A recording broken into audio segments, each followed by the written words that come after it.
Chase Elliott wins the Clash at Bowman Gray Stadium. Was it a good race, and should the Clash return to Bowman Gray in 26, or should it go international? Welcome back to Break Hard. I'm Matt. Yeah, I'm going to go ahead and get ahead of it. This is a green screen right here. We're out at Break Hard West on a ski trip, and honestly, nowhere has a very good background in it, and I just went ahead and did the green screen. So if I somehow disappear at some point, or you see like that right there, the Break Hard come over my face, that sounded weird.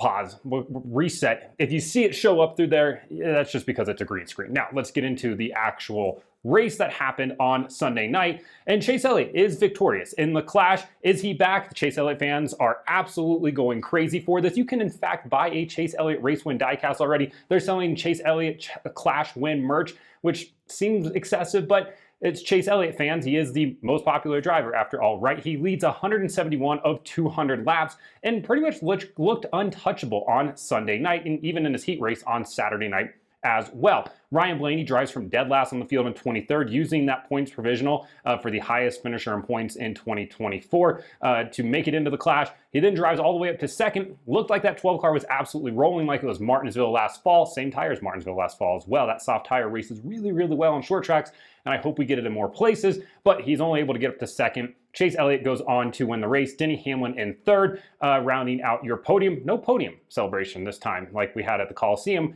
for the last 3 years, but for Chase, yeah, this is kind of a good omen to start the season. Now, having said that, like we've definitely seen drivers win the Clash before and then not win any more races in the entire season. But for Chase, it feels like a step in the right direction. Is he going to go out and like rack off 6 wins like he's Kyle Larson? No, absolutely not. Right now, Vegas has the line set at 1.5 for him, and honestly, I'm not sure about the over at this point, but for him, starting it off is pretty nice.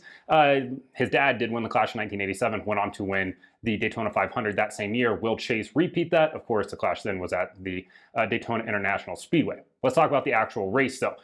For as chaotic as the Last Chance qualifier was, the feature event, the actual Clash, the 200-lap race, was pretty calm and collected for the most part, which you kind of expect out of the 23 drivers that were in that field. You started off, you had an early caution with Kyle Busch, who was actually in this race. I think some people maybe forgot that. William Byron then gets turned, sitting across the racetrack, brings out the caution there. And then we had the lap 100 break. Coming out of that, things got a little bit more testy.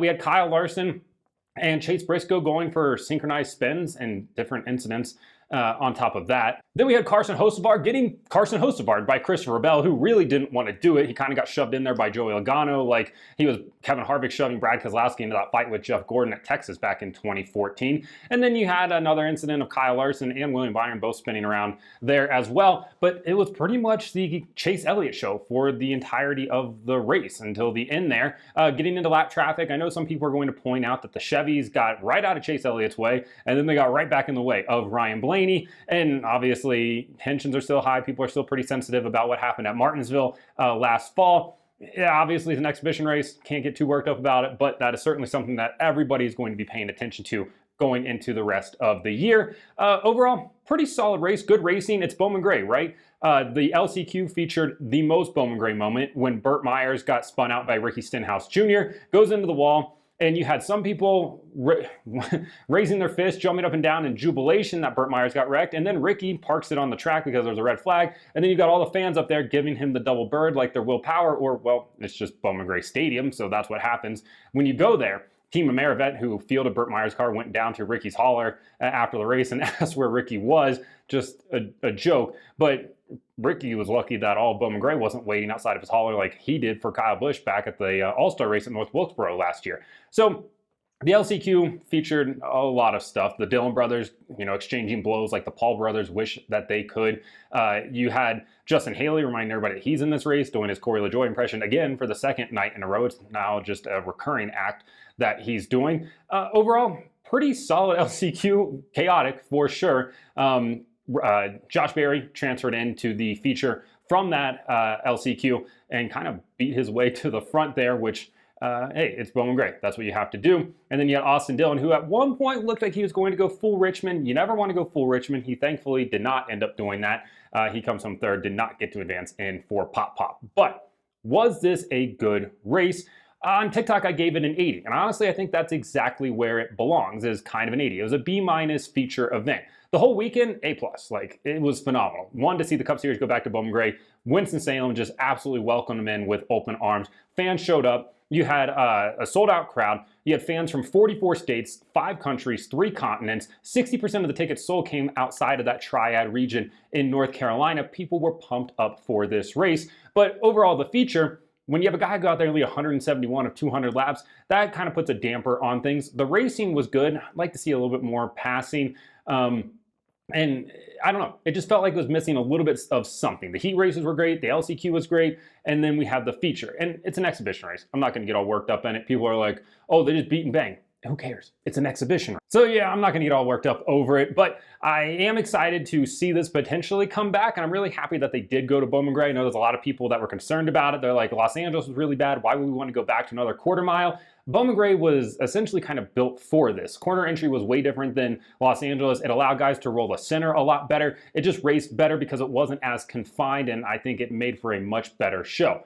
Which brings me to the future of the Clash. Does it return to Bowman Gray Stadium in 2026, or does it go international? There's been a lot of talk in the industry that NASCAR could potentially take the Clash international to a place like Brazil, or maybe even overseas to Europe somewhere. I think that's going to happen eventually. And if it does happen in 26, I'm weirdly okay with it. At the same time, I would like to see Bowman Gray get the Clash again in like 2027. Make it like an every other year thing. I think that could work out really, really well. Or you do an international Clash, then you do like a local short track Clash, then an international one. And hey, if they want to take the Clash to like Interlagos in Brazil, I'm really on board with that. The problem is the logistics of traveling like 36 cars down there is going to be a real big pain.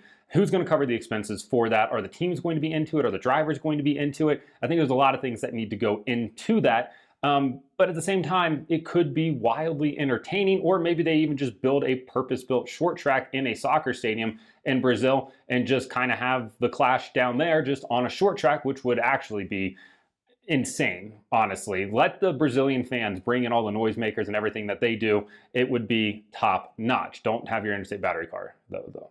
No green. We're taking the green out when we go down to Brazil. But if they want to go over to England and run a race in, London or wherever, I'm cool with that as well. People talk about potentially going up to like Seattle, building a track either in like the Mariners Stadium or something like that. Okay, like we can do it. It's a little iffy weather-wise there. Or if you just do kind of turn the Clash into a short track like Renaissance, go to South Boston, go to Hickory, go to Pensacola, or go to New Smyrna, stuff like that. Have NASCAR come in, put in safer barriers, kind of bring these tracks up to the safety standards that they need to have. I think that's actually really, really good, and I would absolutely be on board with that. So I'm interested to see what the future is with the Clash. Adam Stern on Sunday tweeted out that obviously NASCAR has explored the idea of going to Brazil. Brazilian officials seem very interested in it. Again, I'm just not sure logistically if it makes a ton of sense to go down there, but if you're going to do it, doing it for the Clash makes more sense than doing it for a points race as it currently stands. So let me know in the comments what you think about Chase Elliott coming back and getting it done. Was it a good race? And where should the future of the Clash go? Like and subscribe to the channel. Follow me on TikTok @BreakHard, Instagram, Twitter, and Facebook @BreakHardBall.